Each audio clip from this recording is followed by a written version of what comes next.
बिल्कुल सुमन, हम लोग आ चुके हैं, सो जल्दी से शुरू करते हैं। नमस्ते नमस्ते।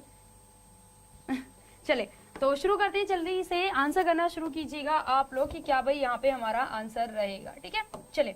सो फर्स्ट क्वेश्चन है कि बुद्ध की शिक्षाओं का सबसे पुराना संग्रह है किस भाषा में है। चलिए आंसर कीजिए अब जल्दी से। पेठा राम, ओके। चलिए Gudiya, Asha, good morning, good morning,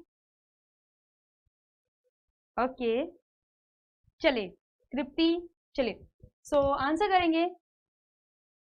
cocoa भी है क्लास में, चलिए भाई सो करते हैं। यहाँ पे बताएंगे कि बुद्ध की शिक्षाओं का सबसे पुराना संग्रह किस भाषा में है। किस भाषा में है, किसमें है? पाली भाषा में है। यदि हम बुद्ध के संग्रह की बात करेंगे, मतलब कि कलेक्शन ऑफ बुद्ध टीचिंग की बात करेंगे, तो किस रूप में जाना जाता है? उसे त्रिपिटक कहा जाता है। क्या कहा जाता है? त्रिपिटक उसे कहा जाता है, जो कि पाली भाषा में लिखा गया है। एक्चुअल में उस समय ब्रह्मवाद काफी फैला हुआ था और जो कि जातियों में यहाँ पर डिवाइडेड थे। ठीक है, यदि उस समय बात करें तो ब्रह्मवाद जो कि अपने आप को उच्च मानते थे, शूद्र को जो कि बहुत ही नीचा वह मानते थे।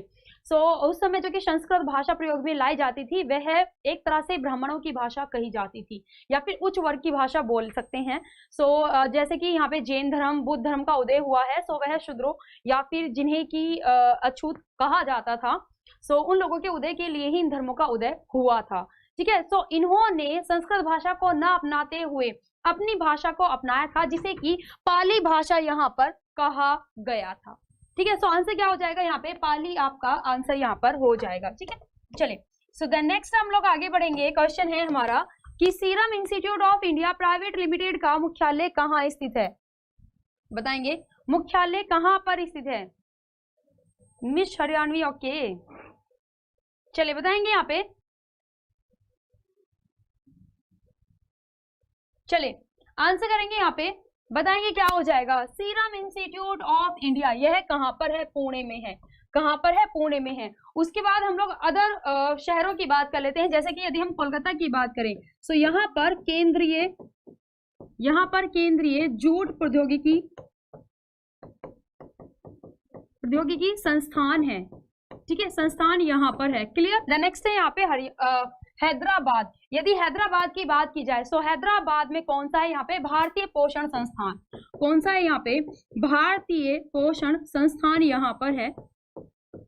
भारतीय पोषण संस्थान यहाँ पर है। इसके साथ ही यहाँ पर भूभौतिकी संस्थान भी यहाँ पर है। कहाँ पर? हैदराबाद में। ठीक है, चेन्नई की बात करेंगे तो चेन्नई में क्या है? यहाँ पर केंद्रीय चमड़ा अनुसंधान, केंद्रीय चमड़ा अनुसंधान संस्थान यहाँ पर है। क्लियर है चीजें? चलिए सो क्लियर है। यहाँ पे आगे बढ़ते हैं। चलिए भाई ये चीजें लिखा करो आप लोग। बाकी खैर आप लोगों को पीडीएफ टेलीग्राम चैनल पर भी मिल जाएगी, एक बार देख लीजिएगा। चलिए भाई आंसर करेंगे। द नेक्स्ट है हमारा कि श्वेत क्रांति के जनक और मिल्क मैन ऑफ इंडिया के नाम से किसे जाना जाता है? बताएंगे किसको यहाँ पर जाना जाता है? राणा टैग आंसर कीजिए। चलिए श्वेत क्रांति के जनक, हम भारत में यदि बात करें तो श्वेत क्रांति है ना, श्वेत क्रांति जो कि शुरू की गई थी वह 1970 के समय में शुरू की गई थी। 1970 के दशक में व्हाइट रिवॉल्यूशन, जिसे कि ऑपरेशन फ्लड के नाम से भी जाना जाता है, इसे शुरू किया गया था। ठीक है, इसमें क्या किया था कि यहाँ पर वर्गीस कुरियन के द्वारा भारत में व्हाइट रिवॉल्यूशन की गई थी।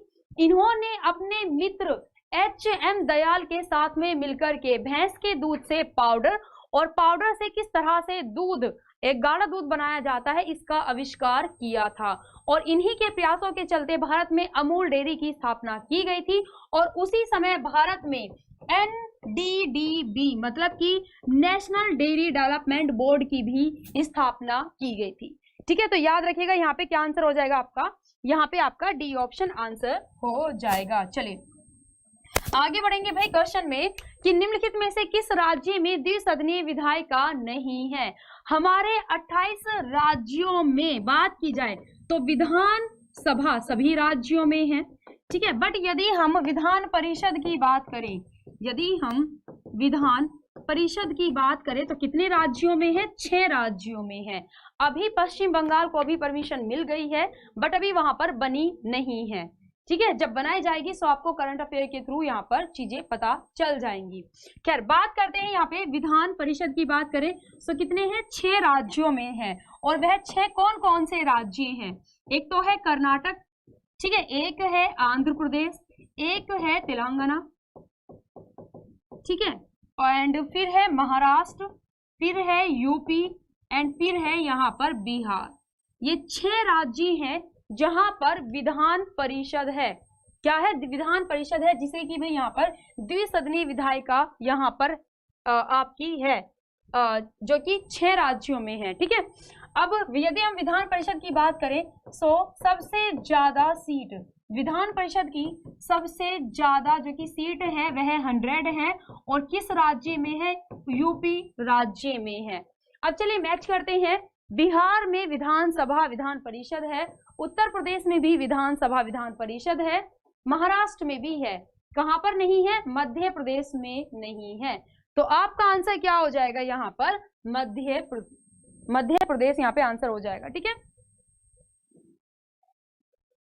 आशा आराम से आंसर कीजिए। चलिए आगे बढ़ चलते हैं क्वेश्चन में। निम्नलिखित मुगल सम्राटों में से किसने अपनी शाही दरबार और निवास संस्थान आगरा से सीकरी स्थानांतरित कर दिया, जिसे बाद में फतेहपुर सीकरी नाम दिया गया? एक्चुअल में फतेहपुर सीकरी जहां बसाया गया था वहां पर पहले सीकरी नाम की ही एक बस्ती हुआ करती थी। सो सीकरी मतलब फतेहपुर की बाद में बात करेंगे, सीकरी की यदि बात करें तो जहां पर फतेहपुर सीकरी को बसाया गया था वहां पर सीकरी नाम की एक बस्ती थी, और यह जगह कहां पर है? यूपी में है, उत्तर प्रदेश में है। उसके बाद 1971 का समय है, 1571 का समय है, जब अकबर ने पूरी एक एरिया की बसावट यहाँ पर करी थी और अपने कैपिटल के रूप में भी इसे रखा था, ठीक है। तो 1571 में इसकी स्थापना की थी, बट गुजरात पर विजय प्राप्त करने के बाद 1571 में, है ना, गुजरात पर विजय प्राप्त करने के बाद जब बुलंद दरवाजे का भी निर्माण किया था अकबर ने, तब इसका नाम सीकरी की जगह फतेहपुर सीकरी रख दिया गया था, जो कि एक विजय नगर कहा जाता है। विजय मतलब कि विजय प्राप्त वाला एक नगर, ठीक है, इसको कहा जाता है। तो क्या हो जाएगा यहाँ पे आपका? अकबर यहाँ पे सही आंसर हो जाएगा। एंड अकबर की बात करें सो यह तीसरे नंबर का मुगल शासक रहा है। 1556 से लेकर के 1605 तक इसने रूल किया है, ठीक है। चलिए आगे बढ़ेंगे क्वेश्चन में। अब हम लोग यहाँ पे द नेक्स्ट है हमारा भाई, पृष्ठीय क्षेत्रफल द्वारा विश्व की सबसे बड़ी ताजे पानी की झील कौन सी है?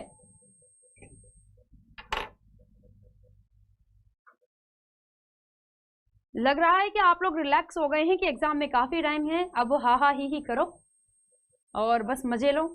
सीरियस होकर के जरा पढ़ाई कर लीजिए, ठीक है।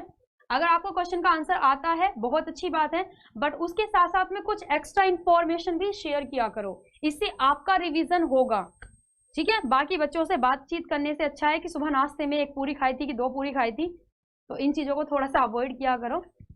और यहाँ पढ़ाई का माहौल है तो पढ़ाई किया करो, मतलब बिल्कुल ऐसे बातें करते हो जैसे कि जन्मों के बिछड़े हुए आप लोग लाइव क्लास में ही मिलते हो आकर के। चलिए बताएंगे आंसर करके यहाँ पे क्या हो जाएगा? राधे, मुझे लग रहा है कि अपने आंसर से ज्यादा दूसरों के आंसर पर ध्यान रखते हैं आप। चलिए ओके, सो करते हैं क्या हो जाएगा यहाँ पे। देखो, यदि हम बात करें कि पृष्ठीय क्षेत्रफल के द्वारा विश्व की सबसे बड़ी ताजी पानी की झील कौन सी है, सो यह कौन सी है? सुपीरियर झील है। कौन सी है भाई? यह है सुपीरियर झील, है ना, सुपीरियर झील, जो कि कहां पर पड़ती है? यह कनाडा और यूएसए के बॉर्डर पर पड़ती है, की सीमा पर यह पड़ती है ना, इनकी सीमा पर यह पड़ती है। उसके बाद अब बात करेंगे कैस्पियन सी के बारे में। आप कहेंगे कि हमने तो पढ़ा है कि कैस्पियन सी सबसे बड़ी झील है, तो बिल्कुल सही पढ़ा है। यदि आपसे सिर्फ इतना पूछा गया है कि सबसे बड़ी झील कौन सी है विश्व में, ठीक है, मैंने यह नहीं कहा कि खारे पानी की या मीठे पानी की, तो आप लोग आंसर करेंगे कैस्पियन सी। ठीक है। बट अगर आपसे क्वेश्चन पूछ लिया गया कि विश्व में सबसे बड़ी खारे पानी की झील कौन सी है, तो भी आप लोग आंसर करेंगे कैस्पियन सी। ठीक है, लेकिन यहाँ पे ताजा पानी यूज किया गया था, इन्होंने कहा था ताजे पानी की बताइए, मीठे पानी की बताइए कौन सी है सबसे बड़ी, तब आप लोग यहाँ पर आंसर करेंगे सुपीरियरली। ठीक है, यदि हम कैस्पियन सी की बात करें कहां पर है, सो कैस्पियन सी यहाँ पर तुर्कमेनिस्तान, ठीक है, तुर्कमेनिस्तान हुआ एंड कजाकिस्तान हुआ, ठीक है, कजाकिस्तान हुआ, यहाँ पे रूस हुआ, ठीक है, रूस हुआ एंड अजरबैजान हुआ एंड ईरान हुआ। ठीक है, इनसे अपनी सीमा को साझा करता है, इनसे अपनी सीमा को शेयर करता है, यह ध्यान रखिएगा। वॉइस में क्या प्रॉब्लम है, साउंड प्रॉब्लम। चलिए देख रहे हैं एक बार क्या है, आप लोग इतना जरा पढ़ते रहिए, अभी मैम ठीक कर रही है। उसके बाद मिशिगन झील की बात करें तो यह यूएसए की झील है, जो कि यूएसए की सबसे बड़ी झीलों में से एक है। उसके बाद ग्रेट स्लेव झील की बात करेंगे, सो यह कनाडा की दूसरे नंबर की, कनाडा की सेकंड लार्जेस्ट लेक है, मतलब कि कनाडा की दूसरे नंबर की सबसे बड़ी यह झील है। ठीक है, सो याद रहेगा आप लोगों को। चालू नमस्कार हो गया तो पढ़ाई करें।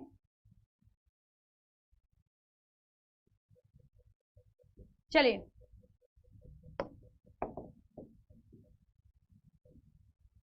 मुझे लग रहा है कि आपकी नींद ना पढ़ाई नहीं लेती, बल्कि आपकी नींद ना जब रिजल्ट आना होता है ना तब नींद उड़ जाती है आप लोगों की, और एग्जाम टाइम पे आपको नींद आ रही होती है। हुड्डा एक्चुअल में वोन झील की बात करें जो कि तुर्की में है, वह सबसे ज्यादा खारे पानी की झील है। ठीक है, देखो दो चीजें हैं। अगर आपसे क्वेश्चन पूछा जाए कि सबसे बड़ी खारे पानी की झील कौन सी है, तो कैस्पियन सी। अगर आपसे पूछा जाए कि सबसे ज्यादा खारे पानी की झील, मतलब कि कैस्पियन सी का पानी इतना ज्यादा खारा नहीं है जितना वोन झील का है। वोन झील का सबसे ज्यादा खारा पानी है। ठीक है, तो सबसे ज्यादा खारे पानी की झील तो क्या हो जाएगा आपका, वोन झील आंसर हो जाएगा। चलिए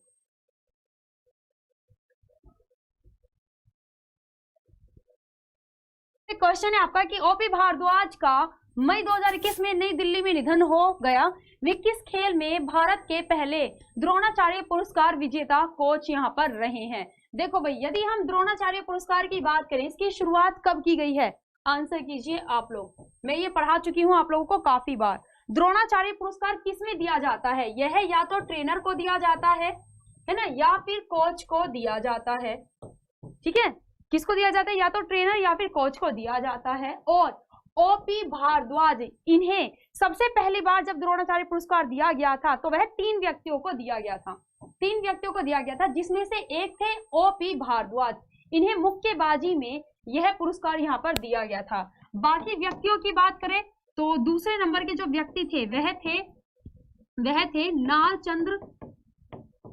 नालचंद्र भास्कर, है ना, ये कुश्ती से बिलोंग करते थे और इनको दिया गया था। उसके बाद तीसरे नंबर के व्यक्ति हैं यहाँ पर जो कि हैं OM, ठीक है, जो कि यहाँ पर कौन है, OM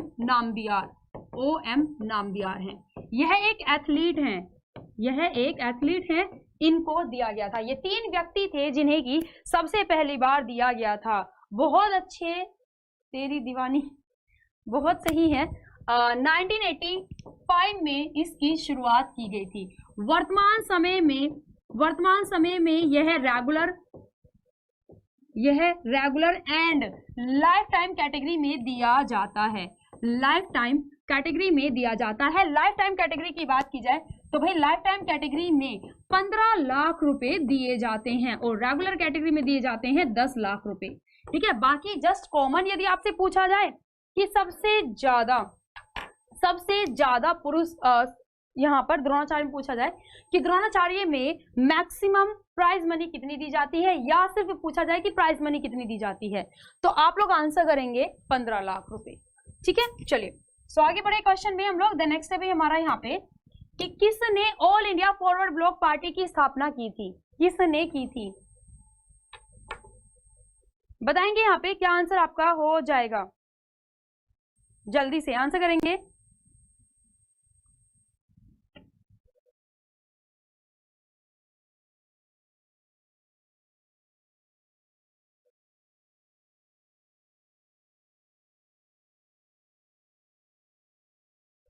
चलिए आंसर करेंगे यहाँ पे।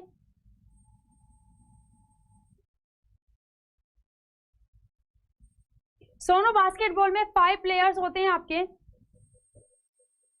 5 प्लेयर्स होते हैं। सुमन बहुत अच्छे। चलिए all India forward block party की बात की जाए तो किसने की है? सुभाष चंद्र बोस ने। 1939 के समय में सुभाष चंद्र बोस के द्वारा इसकी स्थापना की गई थी। एक्चुअल में बात क्या थी कि भाई क्या था कि भाई सुभाष चंद्र बोस जी यह 1938 में जब हरिपुर में कांग्रेस का अधिवेशन हुआ था तो उस समय यह अध्यक्ष चुने गए थे। जैसा कि कांग्रेस का हर वर्ष अधिवेशन हुआ करता था, ठीक है। कभी कभी एक वर्ष में 2 बार भी हुआ है, बट मिनिमम यहाँ पर 1 बार तो होना ही था। उसके बाद 1939 में जब त्रिपुरा में सेशन हुआ तो भाई दोबारा से ही सुभाष चंद्र बोस को अध्यक्ष चुना गया। लेकिन गांधी जी उनके फेवर में नहीं थे, इसलिए क्योंकि गांधी जी स्टार्टिंग में समझते थे कि ये शांति प्रिय व्यक्ति है। लेकिन भाई जब उनकी एक्टिविटी थोड़ी थी, उनका था कि अगर प्यार से काम नहीं बन रहा है तो आप लड़ाई भिड़ाई करो लेकिन आज़ादी हासिल करो। और गांधी जी तो भाई बिल्कुल भी इन्हें तो हिंसा पसंद नहीं थी, मतलब वह थे कि एकदम शांति प्रिय रहना चाहिए। तो इसलिए गांधी जी नहीं चाहते थे कि वह कांग्रेस के दोबारा से अध्यक्ष यहाँ पर बने। इसके चलते ही 1939 में सुभाष चंद्र बोस ने कांग्रेस के पद से इस्तीफा दे दिया और फिर उन्होंने फॉरवर्ड ब्लॉक यहाँ पर ऑल इंडिया फॉरवर्ड ब्लॉक की स्थापना की थी। इसके साथ ही यदि हम सुभाष चंद्र बोस की बात करें तो इन्होंने दिल्ली चलो, जय हिंद, तुम मुझे खून दो मैं तुम्हें आजादी दूंगा, इन नारों को दिया है। और इनकी एक ऑटोबायोग्राफी है द इंडिया स्ट्रगल इनकी बुक है। बहुत बार पूछा जाता है इनकी इस बुक के बारे में, है ना। और गांधी जी को राष्ट्रपिता भी सुभाष चंद्र बोस ने ही कह करके पुकारा था। चलिए आगे बढ़ेंगे क्वेश्चन में। नेक्स्ट है हमारा यहाँ पे क्वेश्चन कि भारत ने पहली बार क्रिकेट विश्व कप डैश में जीता था, कब जीता था?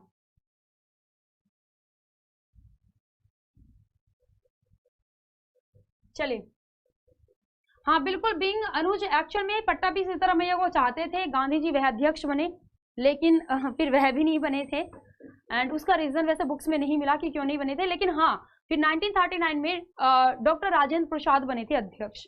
चलिए आंसर करो जल्दी से, क्या हो जाएगा यहाँ पे आपका? 1983, है ना। भारत ने अपना पहला क्रिकेट वर्ल्ड कप जीता था, जिसके फैन आप सभी लोग बहुत हैं। तो सबसे पहला जो हमारा जीता गया था वह 1983 में जीता गया था। किसको हरा करके जीता था? वेस्ट इंडीज को हरा करके जीता था। वेस्ट इंडीज को हरा करके हमने जीता था, ठीक है। वेस्ट इंडीज को हरा करके यहाँ पर जीता था। और उस समय कपिल देव ने कप्तानी की थी, जिन्हें कि हरियाणा के हरिकेन कहा जाता है और इन्हें पाजी भी कहा जाता है। हरियाणा के हरिकेन कहा जाता है एंड इन्हें पाजी भी यहाँ पर कहा जाता है, याद रखेंगे। उसके बाद भारत ने अपना दूसरा वर्ल्ड कप 2011 में जीता था, जो कि MS धोनी की कप्तानी में जीता था। और श्रीलंका को हरा करके हमने अपना सेकंड वर्ल्ड कप जीता था, ठीक है। चलिए तो आगे बढ़ते हैं क्वेश्चन में फिर हम लोग। देन भाई नेक्स्ट है हमारा कि कान्हा राष्ट्रीय उद्यान निम्नलिखित में से किस राज्य में स्थित है? बताओ।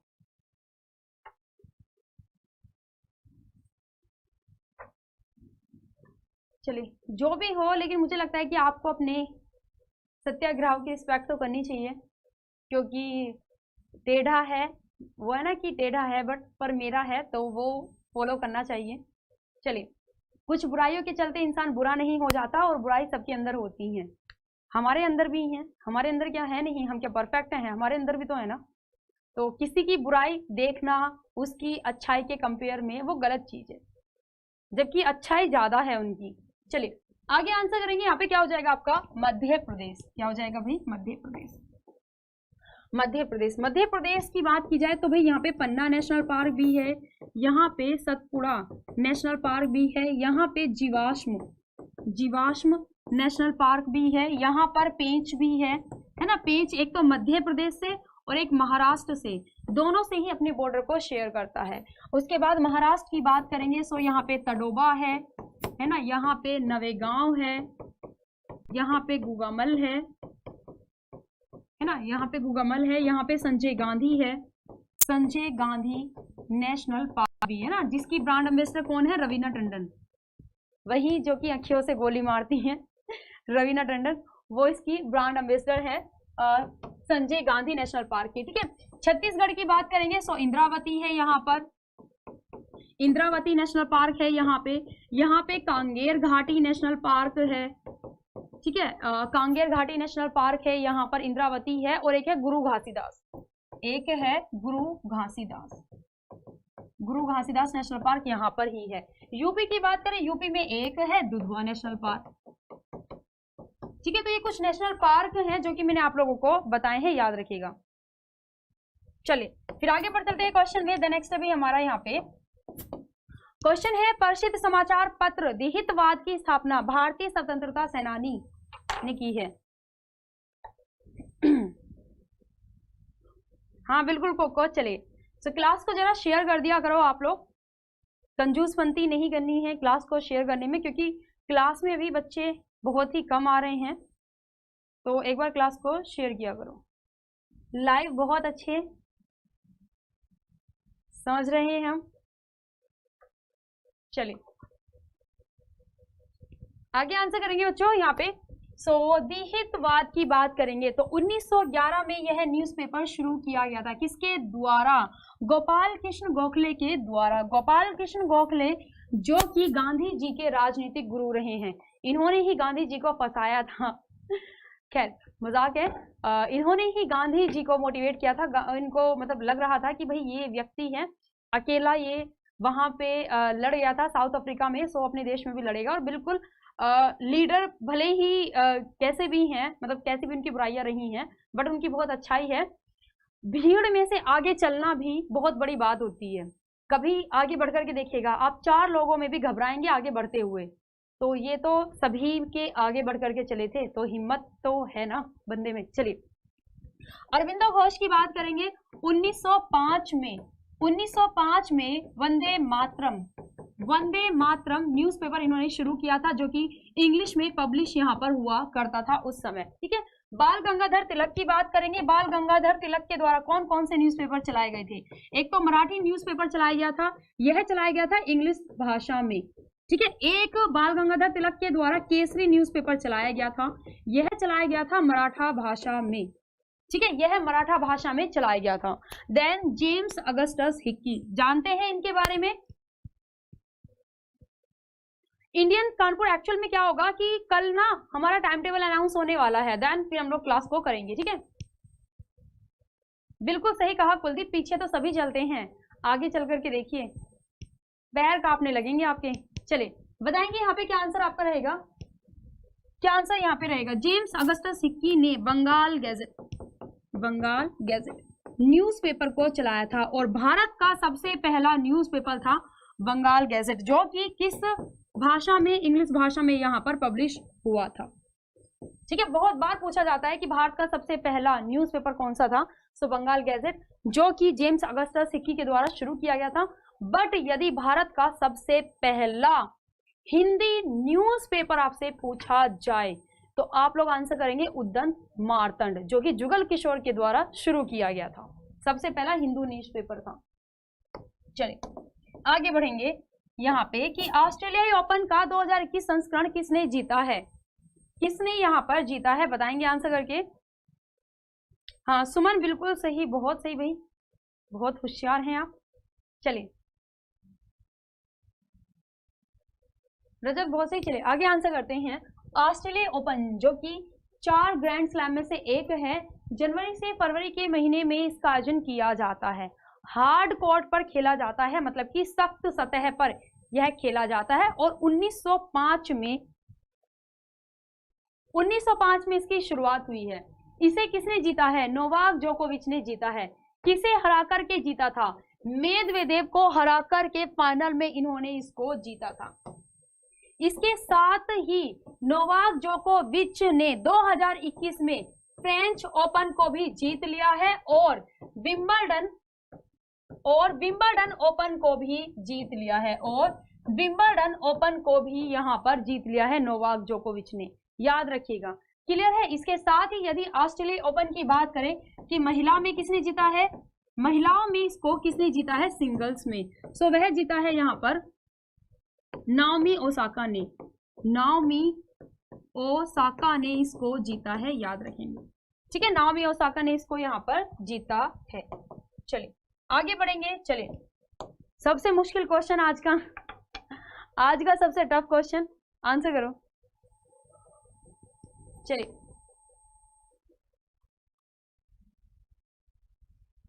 ओके, बहुत सही। चलिए 2 बार जीतने वाला। ओके चलिए आंसर करेंगे।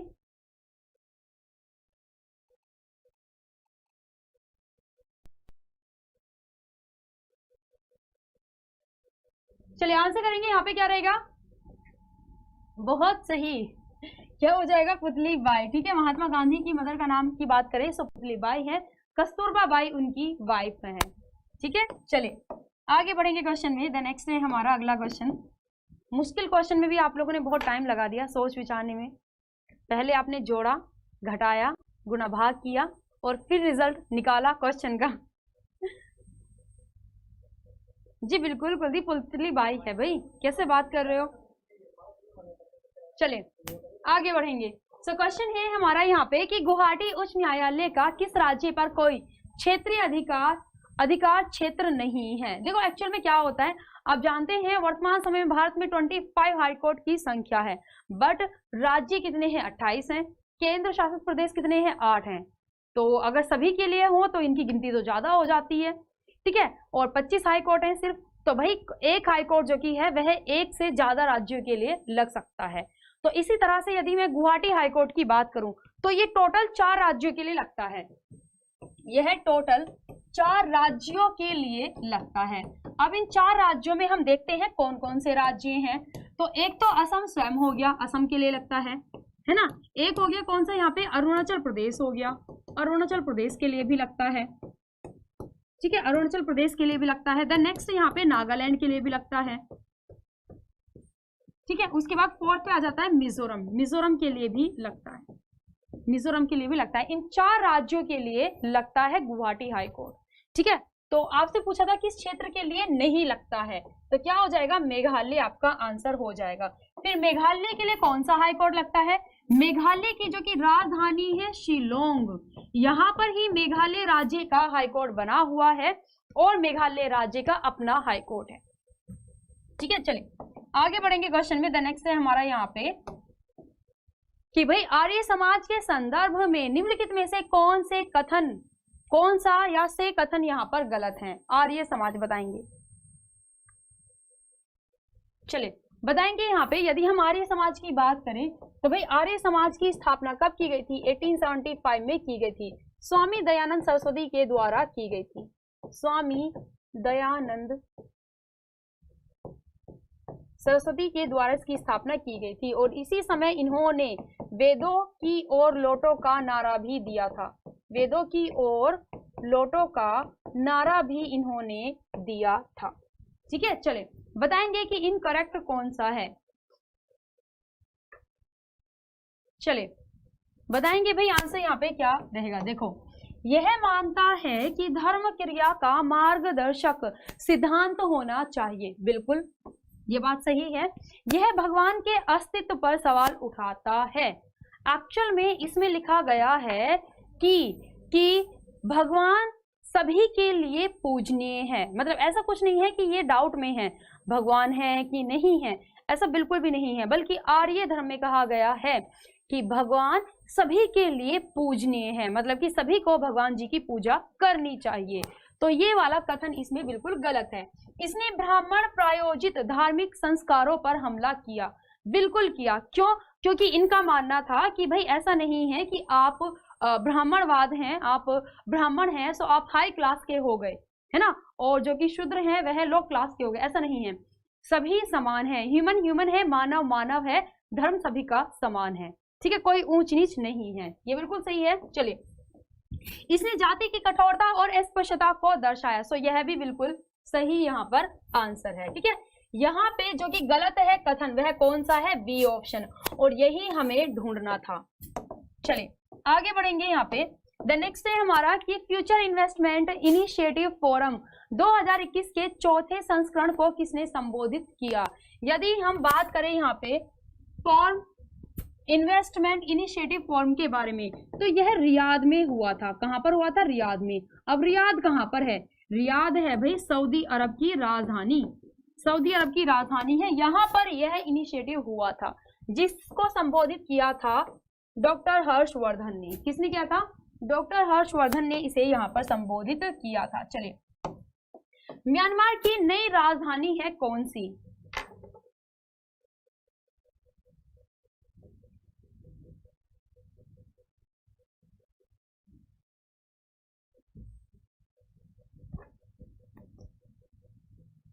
चलिए बताएंगे यहाँ पे क्या हो जाएगा। क्या है यहाँ पे? नेपिडो।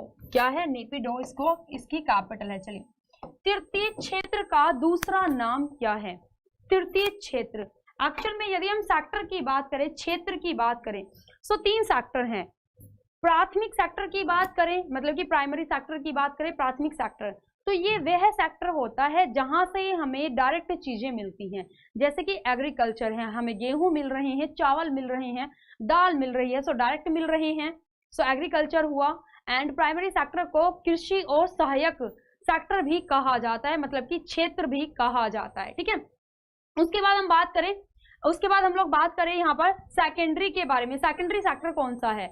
सो सेकेंडरी सेक्टर है जहां पे की चीजों को मैन्युफैक्चर किया जाता है, बनाया जाता है। जैसे कि आप दूध से मिठाई बना रहे हैं, तो मिठाई जो है ना, उसे आपने बनाया ना, दूध तो हमें मिल गया, डायरेक्ट सोर्स हुआ हमारा, जो कि भैंस से हमें मिला, बट जो मिठाई है उसे बनाया गया ना, चीनी डाली गई, मेवे डाले गए, सो बनी है, उसको बनाया गया है।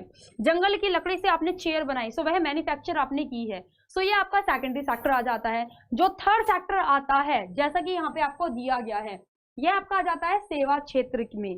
क्या जाता है? सेवा क्षेत्र में। सो इसे सर्विस सेक्टर भी कहा जाता है। ठीक है, इसे सर्विस सेक्टर भी कहा जाता है। बहुत सही। चलिए आगे बढ़ेंगे यहाँ पे। इसके बारे में वैसे मैंने आप लोगों को पहले भी बताया है।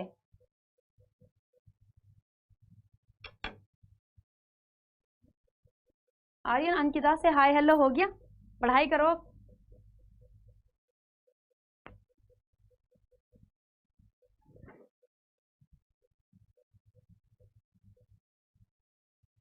अच्छा श्याम, ये पैट में पूछा गया था सेकंड शिफ्ट में, सेक्टर वाला पूछा गया था क्या श्याम? सेकंड वाला मैं देख नहीं पाई थी। सुमन बहुत अच्छे। चलिए, बाकी स्टैटिक जीके को बच्चों सीरियस लिया करो थोड़ा सा, नहीं तो एग्जाम टाइम में फिर जो क्लास में आ रहे हैं, खैर वो बच्चे तो सीरियस ले ही रहे हैं, जो नहीं ले रहे हैं तो सीरियस लिया करो। चलिए बढ़ते हैं। Mastermind winning lessons from a champions life, यह एक ऑटोबायोग्राफी है, और किसकी है? विश्वनाथ आनंद की बायोग्राफी है, ऑटोबायोग्राफी है। विश्वनाथ आनंद की बात करें तो भाई चेस से बिलोंग करते हैं और तमिलनाडु राज्य के रहने वाले हैं। विश्वनाथ आनंद भारत के सबसे पहले ग्रैंड मास्टर हैं और 5 बार यह विश्व विजेता रहे हैं चेस में, बहुत बड़ी बात होती है। ठीक है, इसके साथ ही विश्वनाथ आनंद की बात करें तो भाई यह वही व्यक्ति हैं जिन्हें कि भारत से सबसे पहली बार राजीव गांधी खेल रत्न पुरस्कार, जिसे कि वर्तमान समय में मेजर ध्यानचंद खेल रत्न पुरस्कार कहा जाता है, वह सबसे पहली बार इन्हें दिया गया था। इसके साथ ही इन्हें 2007 में पद्म विभूषण पुरस्कार भी दिया गया था, पद्म विभूषण पुरस्कार भी इनको दिया गया था, और पद्म विभूषण पुरस्कार पाने वाले यह पहले भारतीय एथलीट हैं। ठीक है, ध्यान रखिएगा, पहले भारतीय एथलीट हैं। पद्म विभूषण की बात करें, भारत का सेकंड हाईएस्ट सिविलियन अवार्ड है, भारत का दूसरे नंबर का सर्वोच्च नागरिक पुरस्कार है पद्म विभूषण, जो कि विश्वनाथ आनंद को यहाँ पर दिया गया था। चलिए आगे बढ़ेंगे यहाँ पे क्वेश्चन में। द नेक्स्ट है हमारा यहाँ पे एक स्कीम है, एक योजना है, और केंद्रीय बजट 2021 के वित्त मंत्री की प्रस्तुति के दौरान निर्मला सीतारमण ने मित्रा योजना की घोषणा की, जो डैश से संबंधित है। यह किससे संबंधित है? Voice mismatch. ओके कोई नहीं, हल्की सी बफरिंग होगी, उसके बाद एकदम प्रॉपर साउंड सुनाई पड़ेगी आपको।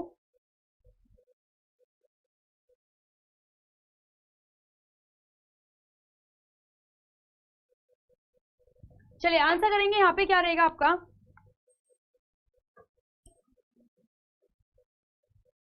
बताएंगे?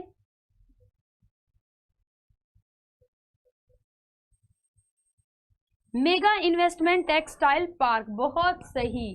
क्या हो जाएगा? देखो मित्रा की बात करेंगे, सो मेगा इन्वेस्टमेंट टेक्सटाइल पार्क है ना, जो कि भारत में स्टैब्लिश यहाँ पर किया जा रहा है। एक्चुअल में हमारी जो कि वित्त मंत्री है निर्मला सीतारमण ने, उन्होंने कपड़े उद्योग में बढ़ोतरी करने के लिए, मतलब कि इस उद्योग को और बढ़ावा देने के लिए इन्होंने घोषणा की है कि भारत में 3 वर्षों के अंदर अंदर 7 मेगा इन्वेस्टमेंट टेक्सटाइल पार्क की स्थापना की जाएगी।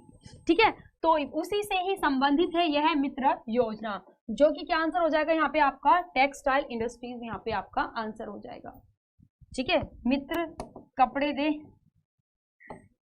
नहीं तो मित्र के कपड़े बहुत अच्छे लगते हैं या बहुत शेयर किए जाते हैं, मित्र से कपड़े बहुत शेयर किए जाते हैं, ऐसे भी याद कर सकते हैं। चलिए आगे बढ़ते हैं।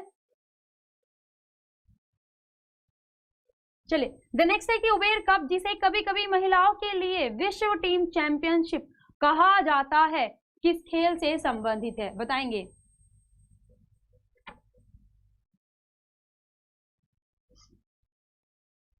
चलिए बताएंगे यहाँ पे आंसर करके, क्या हो जाएगा आपका? पोलो से संबंधित है। कहाँ से पढ़ा है पोलो? हाँ, कहाँ लिखा हुआ है पोलो से संबंधित है? यह है बैडमिंटन से संबंधित है। ठीक है, याद रखिएगा, यह है बैडमिंटन से संबंधित है। चलिए आगे बढ़ेंगे यहाँ पे। टाइगा वन निम्नलिखित में से किस देश में पाया जाता है? ये टाइगा वन किसी व्यक्ति का नाम नहीं है, कभी सोचो कि किसी चाइनीज का नाम है।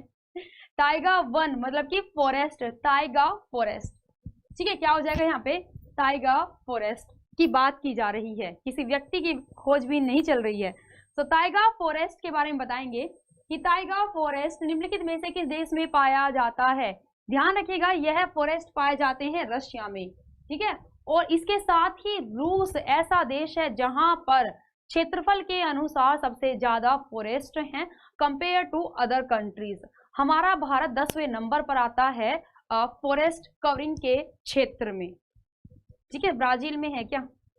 नहीं, आप गलत जगह पहुंच गए, ब्राजील में मत जाइए, रशिया में जाइए, इधर रशिया में है यह। ठीक है, चलिए आगे आंसर करेंगे। चलिए एक आसान सा क्वेश्चन है आप लोगों के लिए, इसका तो 100% आप लोग सही आंसर करोगे। नाक मत कटवाना अपनी, मेरी तो नहीं। चलिए सो बताएंगे यहाँ पे। चलिए आगे क्वेश्चन करेंगे भाई। शाही लीची की सीजन की पहली खेप मई 2021 में हवाई मार्ग से यूनाइटेड किंगडम को निर्यात की गई।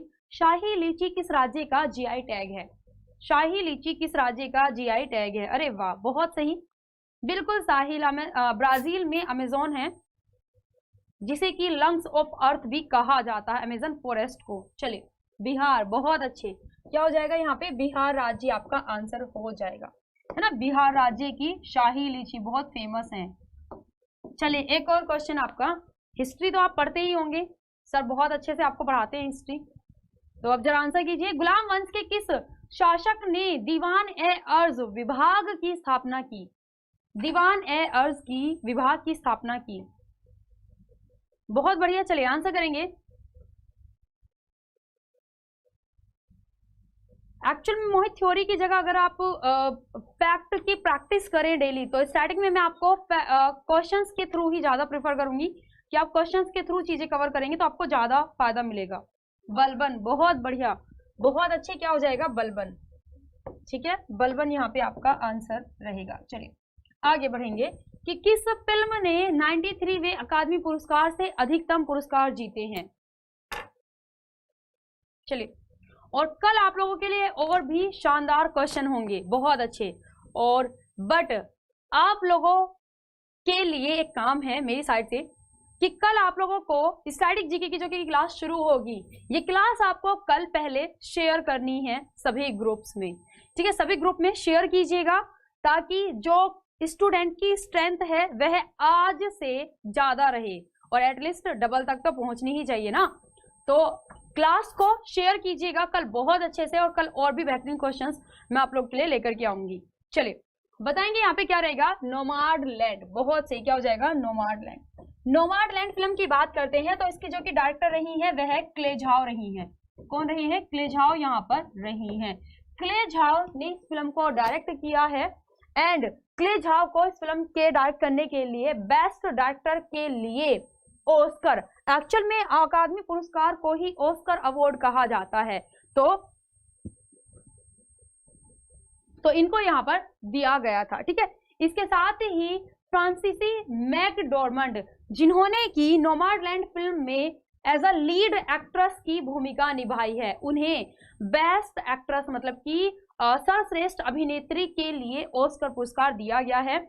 और द फादर फिल्म के लिए एंथनी हॉपकिंस को बेस्ट एक्टर का अवार्ड दिया गया है। ठीक है, चलिए आगे बढ़ेंगे क्वेश्चन में हम लोग यहाँ पे। नेक्स्ट है भी हमारा कि सुभाष चंद्र बोस के राजनीतिक गुरु कौन थे। सुभाष चंद्र बोस के राजनीतिक गुरु यहाँ पर कौन थे, जल्दी से आंसर करेंगे। सुभाष चंद्र बोस के राजनीतिक गुरु यहाँ पर कौन थे, कौन थे भाई यहाँ पे, CR दास, चित्तरंजन दास, चित्तरंजन दास। ठीक है, चित्तरंजन दास यहाँ पर थे। चलिए आगे बढ़ेंगे क्वेश्चन में। नेक्स्ट है हमारा कि कृषि वानिकी राष्ट्रीय अनुसंधान केंद्र कहां पर है। चलिए कहां पर है, कहां पर है, यह झांसी में है। कहां पर है, यह झांसी में है, याद रखेंगे। चलिए आगे बढ़ेंगे भाई कि साहिबी नदी निम्नलिखित में से किस नदी की सहायक नदी है।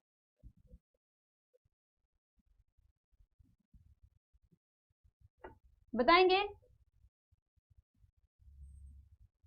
चले बताएंगे कहां पर है साहिबी नदी, किसकी सहायक नदी है। साहिबी नदी की बात की जाए तो यह राजस्थान की, यह राजस्थान की अरावली पहाड़ियों से निकलती है, अरावली पहाड़ियों से निकलती है, अरावली पहाड़ियों से यह निकलती है और यह यमुना में मिल जाती है, मतलब कि यमुना नदी की यह सहायक नदी है। चलिए आगे बात करेंगे क्वेश्चन में, इसका आंसर वो देख लीजिएगा एक बार।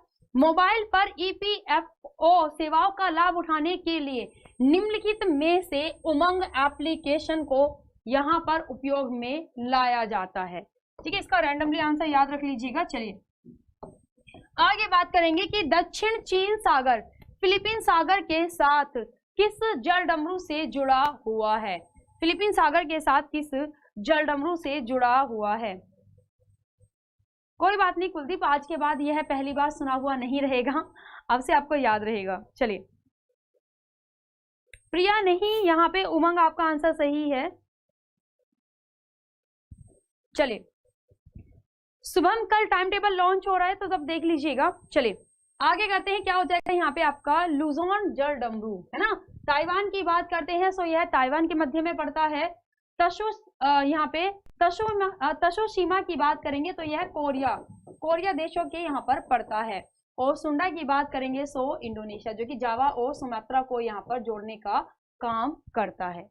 ठीक है, चलिए आगे बढ़ेंगे यहाँ पे। नेक्स्ट भी हमारा क्वेश्चन में कि भारत में हर वर्ष जन औषधि दिवस या जिसे कि जेनेरिक मेडिसिन भी कहा जाता है, यह दिवस कब मनाया जाता है, यह दिवस कब मनाया जाता है। कल क्लास में अपने टाइम से आइएगा, आज थोड़ा सा लेट हो गया बट कल क्लास में समय से आना है, अच्छे क्वेश्चंस करेंगे और जो मैंने शेयर करने के लिए बोला है वो जरूर शेयर करनी है आप लोगों को क्लास। ठीक है, चलिए क्या हो जाएगा यहाँ पे 7 मार्च, क्या हो जाएगा 7 मार्च को मनाया जाता है। चलिए आगे बढ़ेंगे कि लावणी देश का पारंपरिक नृत्य रूप है। लावणी किस राज्य का पारंपरिक नृत्य है। चलिए बताएंगे यहाँ पे किस राज्य का पारंपरिक नृत्य है, किसका है, महाराष्ट्र का है ना। महाराष्ट्र में कोली नृत्य होता है। ठीक है, यहाँ पे ढिंडी नृत्य होता है, यहाँ पे तमाशा नृत्य भी होता है। ठीक है, तमाशा नृत्य भी होता है। और गुड्डी पड़वा यहाँ का फेमस फेस्टिवल है, मतलब कि त्योहार है महाराष्ट्र राज्य का। ठीक है, याद रखिएगा क्या आंसर हो जाएगा आपका, महाराष्ट्र राज्य में मनाया जाता है। चलिए आगे बढ़ेंगे। लोकमान्य तिलक ने किस समाचार पत्र की शुरुआत की थी। निम्न में से किस समाचार पत्र की यहाँ पर शुरुआत की थी? किस समाचार पत्र की शुरुआत की थी? चलिए, हाँ बहुत सही। चलिए, किसकी शुरुआत की थी यहाँ पे? केसरी की। केसरी को किस भाषा में चलाया था? मराठा भाषा में। मराठा भाषा में इन्होंने शुरू किया था। और यंग इंडिया किसके द्वारा शुरू किया गया था, बताएंगे जरा? Young India. Young India newspaper, जल्दी से देखते हैं किसका आंसर आता है सबसे पहले। यंग इंडिया, नाम लिख करके बताना। यंग इंडिया न्यूज़पेपर किसने शुरू किया था? यंग इंडिया न्यूज़पेपर किसने शुरू किया था? यंग इंडिया किसने शुरू किया था? कपिल, बहुत बढ़िया, महात्मा गांधी। कपिल ने बहुत सही आंसर किया है, महात्मा गांधी। ठीक है, महात्मा गांधी।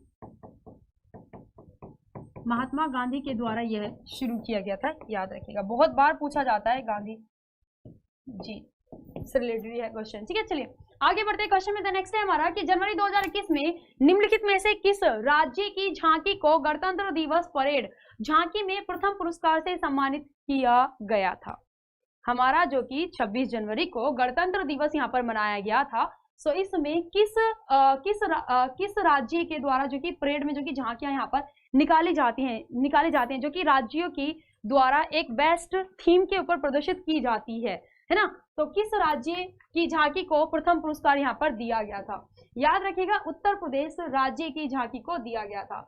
उत्तर प्रदेश राज्य ने जो कि झांकी का प्रदर्शन किया था वह अयोध्या नगरी पर बेस्ड था। अयोध्या नगरी में जो कि भगवान श्री राम जी के लिए राम मंदिर यहाँ पर बनाया जा रहा है। सो इस झांकी में राम मंदिर बनाया गया था एंड उसके आगे फ्रंट पर वाल्मीकि जी को रामायण लिखते हुए दर्शाया गया था और वाकई में बहुत ही सुंदर झांकी थी, तो इसको दिया गया था। क्लियर है? चलिए आगे बढ़ते हैं क्वेश्चन में। द नेक्स्ट है हमारा यहाँ पे क्वेश्चन है हमारा आज का लास्ट क्वेश्चन रहेगा ये। हाल ही में पांचदा वन्य जीव अभ्यारण्य खबरों में था क्योंकि भारतीय गौर दर्ज इतिहास में पहली बार देखा गया था। पांचदा वन्य जीव अभ्यारण्य कहाँ पर है? यहाँ पर पहली बार इंडियन गौर देखा गया था, जो कि लाइक भैंसे वाले लुक में रहता है। सो इंडियन गौर पहली बार यहाँ पर देखा गया था। अब बताना है आप लोगों को कि यह कहाँ पर है। बाकी यदि हम वर्तमान समय में भारत में वन्य जीव अभ्यारण्यों की बात करें कि कितने हैं, so national wild life database की रिपोर्ट के अनुसार भारत में 556 वन्य जीव अभ्यारण्य हैं टोटल। इन सभी को याद रखना पॉसिबल नहीं है, लेकिन अगर कोई न्यूज में है, जैसे कि इसके बारे में ही बात कर लेते हैं। यहाँ पे भारतीय गौर देखा गया है पहली बार, तो ये न्यूज में है, तो इससे चांसेस बनते हैं क्वेश्चन पूछे जाने के। सो बताएंगे यहाँ पे यह कहां पर है?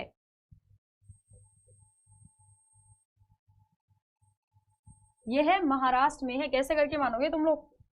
मध्य प्रदेश में नहीं है, यह महाराष्ट्र में है। यह महाराष्ट्र में है, याद कर लिया करो। देखो, स्टैटिक के फैक्ट याद करने इतने आसान नहीं होते, बिल्कुल हम समझते हैं। और मुझे भी ऐसा नहीं है कि बचपन से ही मैं बुक लेकर के पैदा हुई थी और याद कर रही थी, सारे रट रही थी, ऐसा नहीं है। मैं भी एक स्टूडेंट रही हूँ, हाँ, लेकिन कड़ी मेहनत एक डिपेंड करती है और बिल्कुल हमें आज भी आप लोगों के लिए पढ़ना होता है। क्योंकि देखो, करंट अफेयर्स की, जैसे इसकी ही बात कर लेते हैं, करंट में न्यूज में है ना, तो ये मैंने पढ़ा, ठीक है, ये मैंने पढ़ा, तब जाकर के मुझे ये याद हुआ कि अच्छा ये यहाँ पर है। तो हमें भी आप लोगों के लिए पढ़ना होता है, फैक्ट हमें याद करने होते हैं, हमें अपडेट होना होता है। इंडेक्स आती है, हर वर्ष अपडेट होता है, तो उसे बार बार पढ़ना पड़ता है, याद करना पड़ता है, ठीक है। नए कुछ नेशनल पार्क यहाँ पर डिक्लेयर किए जाते हैं, उनको पढ़ना होता है, उनको याद करना होता है। तो चीजों से ना अपडेट रहना बहुत जरूरी होता है। और स्टैटिक के फैक्ट आप तभी याद कर पाएंगे जब आप डेली क्लास कर रहे हैं, और ऑफकोर्स आप करंट अफेयर तो आपने पढ़ने ही है, ठीक है। तो बाकी क्वेश्चन हम लोग करेंगे कल, और आप लोग को याद है ना कि कल आप लोग को क्लास शेयर करनी है। अच्छे बच्चों की तरह कल क्लास को शेयर कीजिएगा, बहुत अच्छे बच्चों की तरह, अच्छे बच्चों की तरह नहीं, बहुत अच्छे बच्चों की तरह। अच्छे बच्चे तो आप लोग हो ही, लेकिन अच्छे काम भी करेंगे तो बहुत अच्छे बन जाएंगे। सो क्लास को शेयर कीजिएगा और कल मिलेंगे अपने ही टाइम पर बहुत अच्छे क्वेश्चंस के साथ में।